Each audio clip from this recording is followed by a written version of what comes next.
Welcome to another episode of Tamra Simon's Live in the Real Estate Power Chat. Today we have a special guest with an inspiring story. You're going to want to jump out of your seat and take action. Jay Kinder, a real estate agent with over 25 years of experience, who started from humble beginnings and became the #2 Coldwell Banker agent in the world. That's right, people, the world. He is a coach, a mentor, a personal development enthusiast who believes in the power of continuous learning and honing your skills to succeed. So, buckle up. Get ready to hear Jay's journey from mowing lawns to selling homes and how he persevered through challenges to achieve remarkable success in the real estate industry. But as you know, first things first. This is Tamra Simon's Live, where real estate agents from around the globe come together to grow, collaborate, and expand their business. Where we take our inspiring conversations and put them together to create dynamic connections.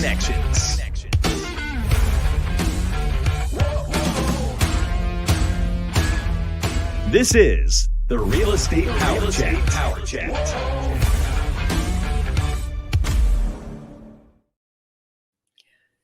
Welcome, Jay, to my show. Hey, I love it. Let's go. Right on. Thanks so much for joining me today. I'm happy to be here. It's always a pleasure. Wonderful. Now, I know, just in case people don't know who Jay Kinder is, let's just give them a little snippet of who Jay is and how he rocked the real estate industry. Oh man, I don't know. It's it's a pretty short story. I mean, I got into real estate actually now 20, almost 26 years ago, and like most people, probably struggled to figure it out. Kept on trying to find the answers. Did a ton of training, went to a ton of courses, paid a lot of coaches, pretty much anybody that would take my money, and tried a lot of things that worked, and a lot of things that didn't work. But eventually, started getting some traction, and it always gave me a little bit of hope that, I could do more, and eventually, figured out how to really build a successful business. I think I did it the hard way, and part of my passion, and the reason why I do podcasts and things like this today is I know a lot of agents probably gone through what I went through and struggled, to figure it out. And my hope is to inspire and show people that there is always a better way. There's an easier way to find success, and generally speaking, it's finding people that have done it before you and taking good notes and following their journey. Absolutely.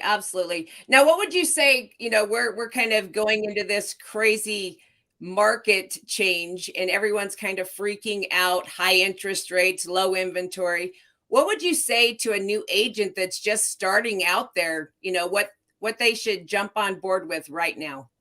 Yeah, it's definitely kind of a different time, when the market is shifting, and it makes it even harder to become an expert and really know the market and what's going on in the market. But I think it starts with your expertise. Like, there's nothing that's going to build your confidence faster than being knowledgeable about what's going on in the marketplace. So knowing the numbers, knowing what the days on the market is, and the price ranges that you're serving, knowing, the cities, and, knowing what markets are hot, what markets are oversupplied, undersupplied, and just truly being an expert and trying to give the best advice you can to your clientele. Knowing the actual marketplace is one of the things that we all have a responsibility to do as professionals in this business. And it's one of the things that it's in our control to learn the marketplace and really be the advocate for the client, and knowing as much as you can about how to help them.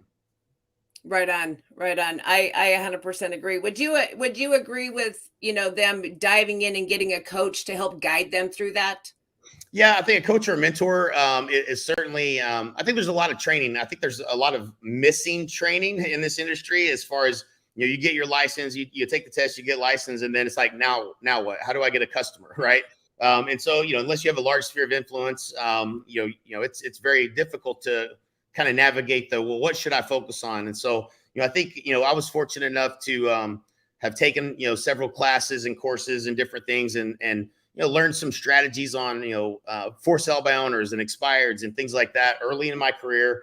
And I went out and got door slammed in my face, got hung up on it a few times, and I didn't take it personal. I was genuinely just trying to help people, and finally, I think the first for sale by owner that listed with me, I remember the first one, and I remember the first expired, And I realized at that time, I was like, well, you might have to go through 10 no's to get to a yes, but it's worth it to go through 10 no's to get that one yes. And it started to inspire me. Okay, well, this is possible. Now I just have to get better. And so I think that's the mindset it takes. And you really got to find where you can get trained on what to say, because skills can be learned. And there certainly are skills required in selling. So if you came from an industry where you had selling skills, good for you. If not, most of us didn't. But people skills and sales skills, you want to learn as much as you can. One of the best, online, courses, I think you could buy it online now. It used to be in DVD format, was it was Mastering Influence by Tony Robbins. Really, really good sales and people skills. Those two skill sets combined really make it easy for you to sell real estate. And you have to learn those skills if you're going to be working with people that maybe don't know, like, and trust you already. And so, different courses like that, I highly recommend on, learning how to sell, because that is a primary skill that we have if you want to ever take a listing or if you ever want to close a buyer. Absolutely. Now, I know, like, everyone's talking about, oh, I have to learn to prospect. You were a prospecting king. I mean, you was on the phones.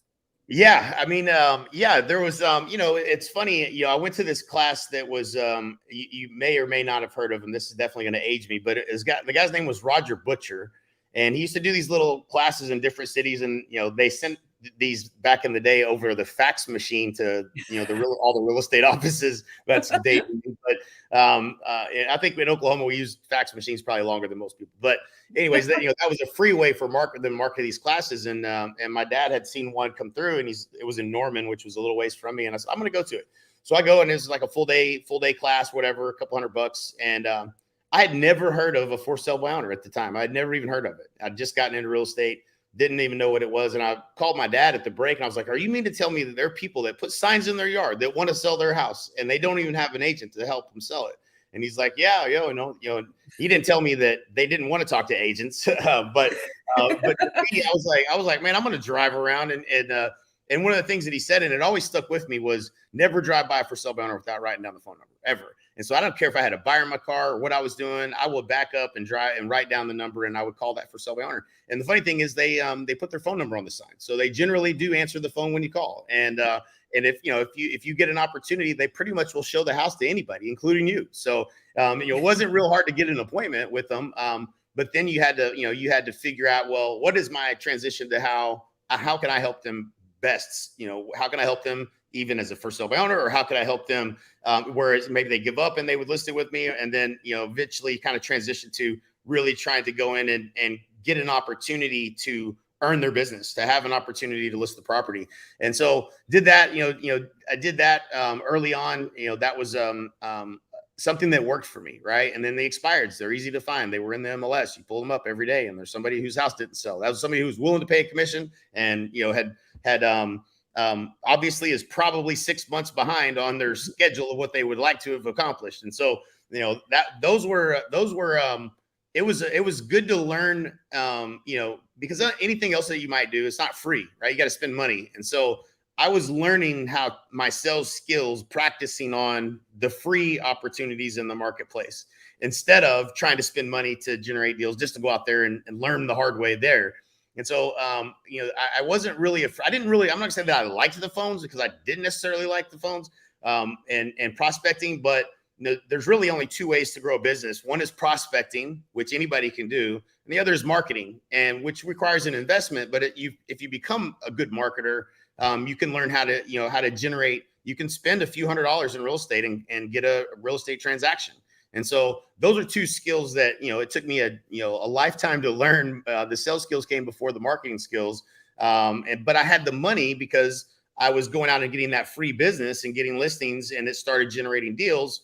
And, then after 90 days, 120 days later, somebody else calls me that I called the first month, and then someone would call me from the second month, and then I'd go out and actually get one that same day. And so it started to kind of compound. I started getting signs up in people's yards, and, taking listings. And then from there, I started to use that money to invest into other ways to generate more opportunities. And that was kind of that was really the thing that kind of propelled me to success. Was I was taking those free opportunities. I generated cash flow, and then I reinvested back in marketing to even get more opportunities. And I focused on listings. I mean, today it's easier to get a buyer. I can show somebody how to run an ad and spend $4 a lead and get 2 to 3 transactions off of that pretty easily. Somewhere in the if you're spending $300 a month, you can close a couple deals from that. And so that's a way easier. But I think the long term, if you want to be in the business and really be kind of a top agent in the marketplace, the listing, if you get listings, they have babies. Listings, you get a seller that'll call you because you sold a house in the neighborhood. You'll get a buyer that calls because you got a listing. Sometimes they have to have a house to sell and they want to buy another one. Sometimes they're getting a divorce and you get to sell 2 homes. So there's all these the compound effect of taking listings and helping build your brand is really I think the right way to really, if you want to have this kind of crazy growth that I had in my career, I think that's the right strategy to do it. Now, did you, going forth with that, because I know a lot of agents that are getting into the business don't necessarily look at their real estate career as a business. Right. So, which is where they fall short and wonder why they don't have any money coming in. Right. So, as someone that's, been very successful in doing this, did you have a set schedule? I mean, did you look at your real estate business as a business? Yeah. So in the beginning, I would say probably not. Right. I was 19 years old. I remember, the reason I got in the business was I was going to pick up a check for mowing yards for my dad's rental properties. He would give me the ones where people would move out and had not mowed the yard in 6 months. And I remember this guy, Rusty, that was in the office that day, and he was getting a check from my dad at the same time. And his was like $5,000 something. Mine was $400. And I was looking at him. I'm all sweaty and dirty and nasty. And, it didn't look like he had done much. And so, for that check anyways. And I was like, you know what, Dad, tell me a little bit more about this, what Rusty's doing, And so, he tells me, well, he sold this house over on such and such. And I was like, all right. And I grew up around real estate, but my dad was in property management. He bought the Coldwell Banker franchise when I graduated high school, basically right around then. And so I never really grew up with him, like going on showing appointments or listing appointments or anything like that, because he was doing mainly property management. And so I didn't really know that much about the selling side, and really, honestly, he didn't really do that much of it either. So, I had to figure it all out from there. But it was, it was a fun journey for sure. Yeah, I would imagine so. To look at your $400 check and a $5,000 check, that's a no-brainer. Yeah, and so treating it as a business. I set goals. They would pass out this thing at the end of the year, and I would set the goals. And originally, I didn't have a very lofty goal. I remember I kept all these things. So I looked at them over the years, and I had a 5-year goal of making $50,000 a year in the first year. Right. And then, a $35,000 goal that year. Well, I hit that, that first goal. And then, I started raising the bar a little bit, and then I would hit that goal. And I was like, all right, well, let me raise the bar again. And eventually, I think I really started looking at it more as a business when I understood the value of my time. And as I, we're doing open houses every Sunday. Of course, the work ethic was there. 14-hour days, 7 days a week for years. And so I was willing to do the work. But there was a point in time where I needed leverage. And I think that's when I really started looking at it like a business. I would like to say I would use the calendar for my whole life. Like I'm a freaking absolute diehard fan of planning, calendaring, and getting into a rhythm with how you make decisions, how you plan your work, what time of day you do certain types of activities. So all of that evolved, I think, over time. But I wouldn't say that I started out that way. I was just grinding, like just doing it all. And the year that I did, it was like my 4th or 5th year, I did 233 transactions. I had 4 assistants that worked for me that were staff, because back then they didn't have teams and I didn't know what a team was. And so I did all those deals, and I did pretty much none of the other $10 an hour work because I just didn't have the time. I was too busy face-to-face with clients, going on appointments, doing that type of thing. And I don't know that if I was smart or I was lazy or what the reason was, but I knew that I couldn't do more unless I got some of my time back. And so hiring some people to get things off my plate so I could do more of the, prospecting, getting face-to-face, and some of the marketing that helped to generate those opportunities was a key lesson for me. But I think it's super important, and I think everybody should look at it as a business coming in and understand that in order for you to be successful, your time has to be invested wisely, number one, and also your money. And at a certain point, you can't be doing $10 an hour work. You have to be doing the high dollar per hour work. You're never going to make $1 million a year doing $10, $15 an hour work. So you have to get things off your plate and create systems and processes around things in order to level up and kind of go to those higher levels of production. Yeah, I 100% agree. I want to switch gears here just a minute, because I know that you was with Coldwell Banker your whole entire career? I was until 2011, and then my dad's strategy for retirement was to sell me the business, and I started really studying the numbers, and I told him I couldn't do it. I said I just can't justify paying all these fees, that get paid to Coldwell Banker, and so he was cool with it, thankfully. And I went independent and opened an office literally right next door to his Coldwell Banker. And I was the much by a long shot the biggest producer. I think I produced more than everyone else in the office. So it was kind of a like, dang, man, I thought I was going to get to retire kind of thing, but I understand. And so I went independent in 2011, and then I opened up my own independent brokerage in Dallas as well with my business partner Mike Reese in 2016. And so it primarily just understanding that it didn't make sense to pay a ton of money to the brokerage when you have all the skills, the technology, the training, which we had developed over the years.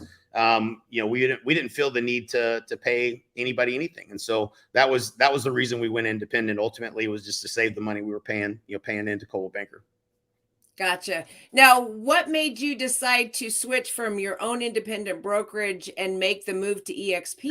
Yeah, well, I think once I realized that I'm not going to pay EXP anything, that they're going to pay me to be here, that was an aha moment. I think most people probably don't recognize that you have the ability to get paid to be at EXP through the revenue share program, through the stock, things of that nature. And so certainly, having a cap makes it an attractive deal for agents. It's about as low as a amount that you could pay into the company, but you have an opportunity at EXP to actually earn more than what you pay in, and that opportunity, even in an independent brokerage, I don't have the ability to make more money than what's than what I'm actually producing myself or whatnot. And so it was I had to put my ego aside, I think, a little bit and say, okay, maybe I don't have all the answers. Maybe there is a better way. And certainly, the EXP opportunity made sense once I finally really sat down and tried to understand it, and then compared it to what I thought we were going to be able to accomplish, being independent. And it just became a no-brainer after that. And certainly if it's better for the agent, right? Like, because I wasn't in production in Dallas, I had to really check my ego, because if I felt like what they had was better, then I something had to change. I either had to join or I had to compete against it. And so it just made more sense for us to leverage their model. Our goal was to add value to agents and build a brokerage of 2,000 agents. And we had a vision of doing that by December 27th, 2024. And, here we are in 2023, and we have over 10,000 agents that we have, that are in our revenue share group at EXP. So certainly it was a better platform to do what we were trying to do. And it's been a blessing, and it's really cool to see, something that's making an impact on agents' lives in the business. And, these legacy companies are they're tied to a model that doesn't really work well for the agent. The way I became successful is I spent a ton of money, and I flew all over the place to all these different events and all these different coaches and all this different to try to figure out what was working, because the agents in my office were never going to tell me what their best things were, because I was their competition. I literally was working against them right across the hall.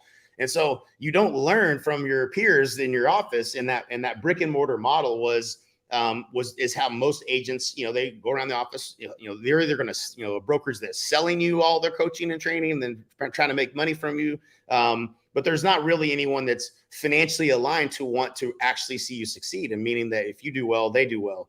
And that was something that you couldn't ignore in this model. And obviously now as well as EXP has done, you can see that the collaboration is very special, and it helps the agents that to know that they have a ton of training at all given times, and that the agents that are part of the brokerage aren't trying to keep things from them. They're trying to help them, because when the company does well, we all do well, whether it's through rev share or it's through stock. And so that's that's how most agents become successful. It was just done a different way, and you spent a ton of money and you had to figure it all out. And now all of that is in alignment at EXP, where you're going to get the best support, the best of the best in the industry. We're going to help you. They're going to show you what they're doing, open up their playbooks.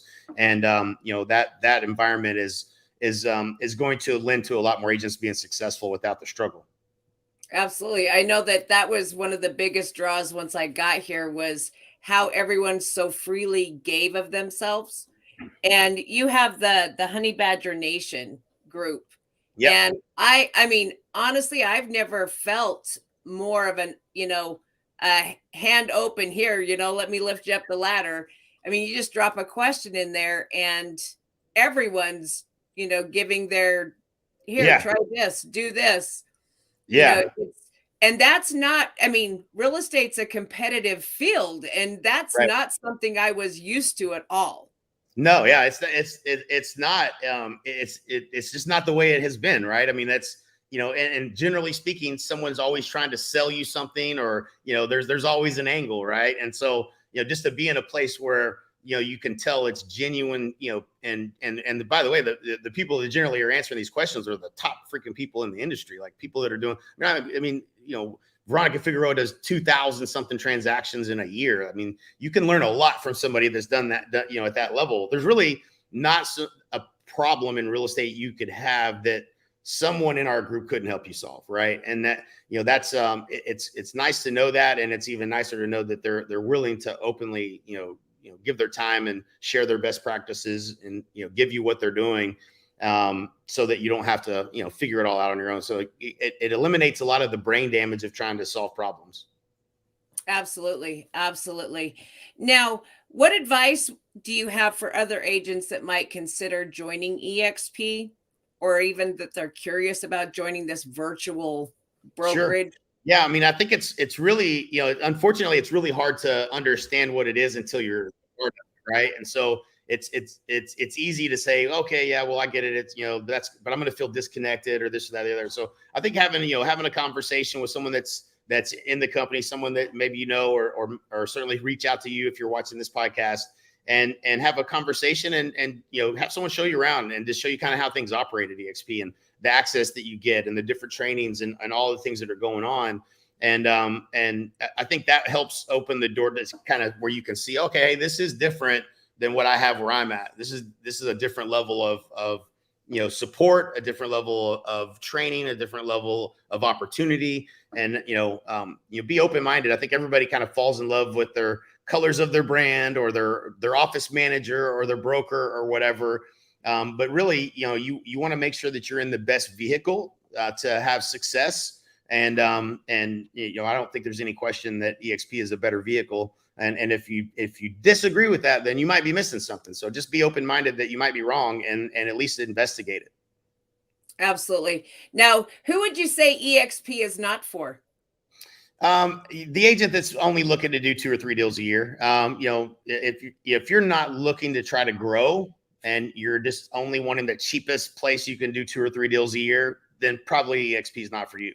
And I say that just because you could probably go to a transaction fee type brokerage and close those 3 deals a year and pay nothing, but a small fee or whatever. But if you're a serious real estate agent, and you're trying to build a business, and you're wanting to grow, whether it's a little bit or a lot, I think, there's no question that this is a better opportunity. And very rarely have I ever done the math for someone where it was better off where they were at, either with where they're at in production or where their goals were in production.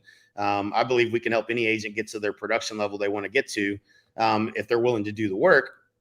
And if that's the case, then you're probably going to end up getting, hitting the icon status, getting your 16,000 back in stock. You're probably going to attract a handful of agents, whether you wanted to or not, just because you're doing well. And you're going to get some revenue share and some passive income that's going to come in from that.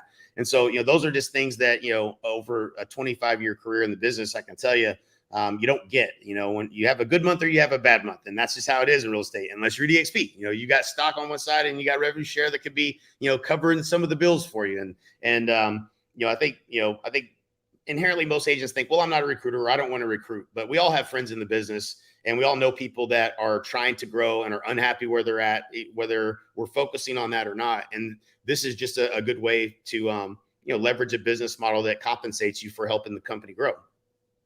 Yeah, for sure. For sure. And who doesn't like to just have money show up that you Yeah, wasn't I've never met necessarily expecting? Yeah. I've not met one person yet that even though like sometimes it's like, somebody they accidentally brought over to the company, like not focused on recruiting at all. They just want to sell more houses. And then, the revenue share check comes in there, like, hey man, I made the extra $700. Like, where'd that come from? And it doesn't sound like a lot of money, but it is to you if you didn't know it was coming. It's a nice, nice little deal that, and so then, that sometimes will at least open up the gate of the mind that, well, if you brought one person and you made that much, well, what would happen if you brought 10 people? And what would happen if they brought 10 people? And you start to see that, hey, this could be very meaningful. And it certainly can be very meaningful in terms of the revenue you can earn by just helping grow the company and, adding value to those agents that do join. Right. But you're also hoping to grow your own company. I mean, it's not, you're not growing your broker's company. Right. I think that's something that gets lost in the translation as well, because you're actually growing your own company. Yeah, you're an owner in a publicly traded company. You have an incentive to help others and help others see the light, because there's certainly some new companies that are popping up and offering different things in stock. But the thing about EXP, and I think a lot of people just don't understand this is going to be unfortunate for agents that make the mistake of joining some of these companies that are trying to mimic what EXP is that, Glenn Sanford went public to create the opportunity to give stock, not because he was raising money. He bootstrapped the whole thing, which is a story all in and of itself. But these other companies that are raising capital to compete against us that are not profitable, that stock has very little chance of ever being valuable because the company doesn't make money. And so, and all these investors are going to be focused on the shareholder return, not what's best for the agent. And what Glenn has done is stayed true to his message of being an agent-centric brokerage, meaning whatever's best for the agent is what we're going to do. And so that's a big difference. And I see a lot of shiny objects and people getting excited about, this thing or that thing or whatever, new company coming around that's going to do what EXP did. Yeah, they're not. It's probably not going to be the case. It's certainly not going to be the same opportunity from a standpoint of what the valuation of that company is in a public, in a public domain. So yeah, it's a very special thing. I think, there's going to be a documentary done on Glenn Sanford someday, because what he's built is very special and super amazing. And it's just better for agents, and that's why we're all here. If it wasn't better for agents, we wouldn't have grown, to 90,000 plus agents in the last 5 years that I've been here. People wouldn't be staying, if that was the case. It's just better. And at the end of your career, I think you're all going to wish you had some stock. At the end of your career, I think you're all going to wish you had some passive income. And I don't know any other place that you can do that than EXP. So certainly an opportunity that is in alignment with what we do on the daily basis anyway. Yeah, absolutely. Now, I know that you are a busy man, and I just have one last question for you, because I know that you are a big reader, and I'm a huge reader. I read 300 to 400 books a year. So what would you suggest would be like the top 2 books someone should be reading right now? Oh man. So, one of my favorite books is, what is it? Let's see. Let me look. Most recently, I would say The Gap in the Game. I think that is a fantastic book by Dan Sullivan. Atomic Habits is another one. I think, you show me your habits, I'll tell you your future. Atomic Habits I thought was a really great book. Those are 2 things that are kind of core to understanding, your mindset, and understanding that, your progress, is the key to everything. Nothing's perfect. And I think sometimes we're too hard on ourselves. I think those are 2 really important ones. I started off, I took a Dale Carnegie course, and the first book I ever read that didn't have just pages or pictures in it was How to Win Friends and Influence People. I think that's a book every person should read. I think Think and Grow Rich is another one that every person should read. And I'm probably, it's funny, it's interesting. I probably would have been voted least likely to ever read a book in high school. Like, probably this guy's never going to read a book. Like, that's probably how people thought of me. And so the fact that I've read thousands of books is really crazy to me. But like, there's literally someone that's wrote a book on the exact problem that you currently have. No matter what it is. Like, there's been an expert that has broke it down how to solve that problem. And so for me, I always, in my entire career, whenever I had a problem, whatever it was, I tried to find whoever the best person in the world was. Generally, I would start with finding them by a book, but I would try to learn from whoever the best in the world was at solving that problem. And, that is a lifelong journey, right? Because you're going to encounter something, if there's not challenges or problems, or you're not uncomfortable, then you're not growing. Right.